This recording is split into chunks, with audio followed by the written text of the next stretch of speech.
ఇంకా అస్తమానం మీరు వాడికి అలా జరగాలండి, వాడు మంచివాడు కాదు, వాడు చెడ్డవాడు, అందుకని వాడు కష్టపడాలి అని తీర్పులు చెప్తూ కూర్చుంటే మనలో తప్పులు లేవా?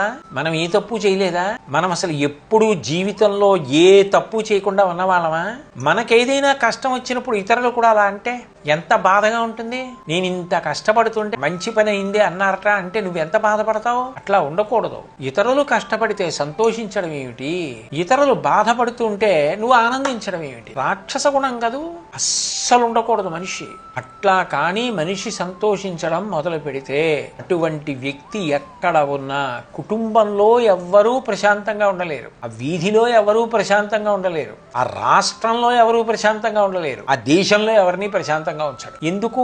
అవతలవాడు బాధపడితే వీడు సంతోషిస్తాడు, అవతలవాడు సంతోషిస్తే వీడు ఏడుస్తాడు. ఎంత ప్రమాదకరమైన గుణం.